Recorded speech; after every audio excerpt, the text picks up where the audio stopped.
vaccines don't save a lot of shots in the arm. Right. Okay, good morning, everybody. I hope everyone had a good Thanksgiving. I like Thanksgiving because I was born on Thanksgiving Day. Actually, I'm going to take a minute and tell you a story. Have I told this story before? Maybe only 100, so go for 101. Okay, so my mom went into labor at 5:30 a.m. on Thanksgiving morning. My dad drove her to the hospital in a Packard. Who's heard of a Packard? It's an old car, no more made, like a lot of American cars. The hospital was French Hospital, which was on 7th Avenue and 29th Street. It was run by an order of French nuns. Why French nuns had a hospital in the middle of Manhattan, who knows, but they did. But the location, as you'll see in a minute, is important. He gets there about 7 o'clock. They get my mom suited. By 8:30, in those days, what they did with the men is none of this touchy-feely spouse in the birth room like I had, not like that. Instead, they put him in a little room where they paced the floor, smoked cigars, and waited for the news of the blessed event, and they'd find out if it was a boy or girl, because those days you couldn't tell ahead of time. But my dad's a free spirit. He says, I'm at 29th and 7th Avenue. What's 4 blocks away? Come on.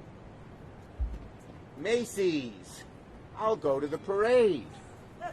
He went to the parade, watched it for 3 hours. Towards the end of the parade, a friend of his tapped him on the shoulder. He bumped into him and said, why don't we go into this local pub and celebrate the blessed event?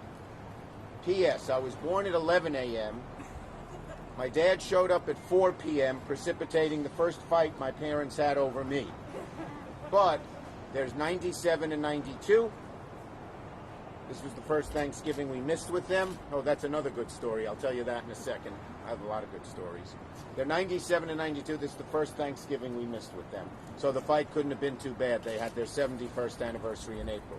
Here's the one story. So this time we were all separate, of course. My family, my brother's family, my sister's. We always gather with my parents at Thanksgiving. But we decided to do a Zoom where we'd all be on Zoom from our separate locations to say hello to her. She sees it, and she got mad. You're all together and you didn't invite me. No, Mom, this is Zoom. What's that? It's Zoom. We're all separate. We're just on camera together. Anyway, okay. Those are my 2 Thanksgiving stories for your enjoyment. Now we have a serious issue. And this is about vaccines. And there's an expression. Vaccines don't cure illness. Shots in the arm cure illness. Is that what yep. Vaccines don't cure a disease. Shots in the arm cure a disease. There are 2 steps to vaccines. One is producing them. And thank God we have some good news that at least 3 companies and maybe more are getting ready to produce a vaccine shortly. That's the good news. There will be a COVID vaccine very shortly.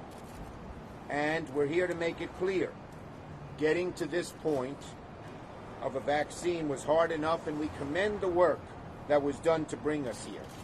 But it's only half the work that needs to be done.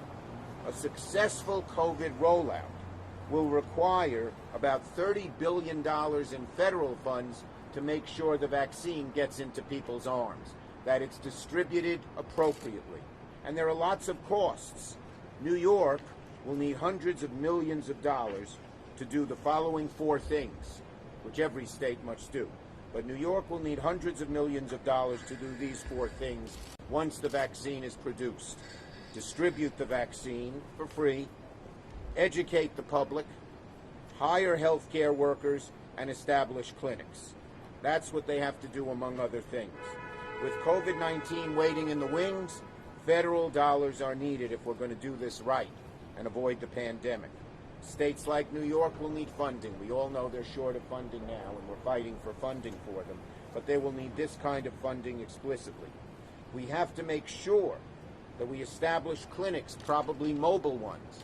We have to make sure the vaccine is distributed equitably in rich, middle class, and poor areas, among people of all races, religions, creeds, and colors. So, we need to make sure that's done. The federal government is going to buy the COVID vaccine and then deliver them to the states. So the states need help. to do the rest of it, to get the shots in the arms, and it takes dollars. Paying for large-scale vaccine efforts should, as usual, fall to the feds. When there's an emergency in a state, the federal government picks up the slack. So we need a solution. And today we are once again urging Leader McConnell to put the HEROES bill on the floor of the Senate. It has passed the House, and it has the money that's needed to distribute the vaccines for the clinics, for the education, for the things that we need, the mobile centers, and for the healthcare workers that are needed to distribute the vaccine. That's what we need to do.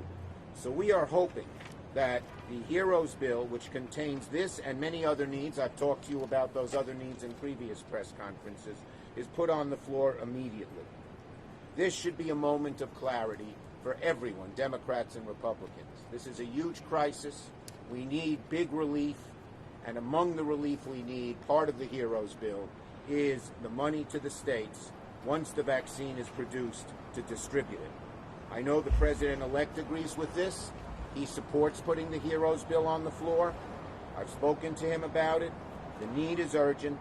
We must have Congress come together, House and Senate, Democrats and Republicans, pass the HEROES bill and get the distribution money for the vaccines to the states ASAP.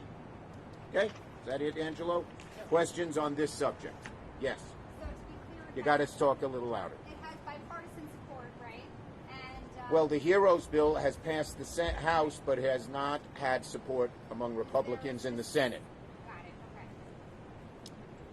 Yes. Are you scheduling more conversations with the president-elect? Have you been in touch with the transition? I have been in touch with both the transition team and the president-elect on a variety of subjects, but usually I keep them to myself.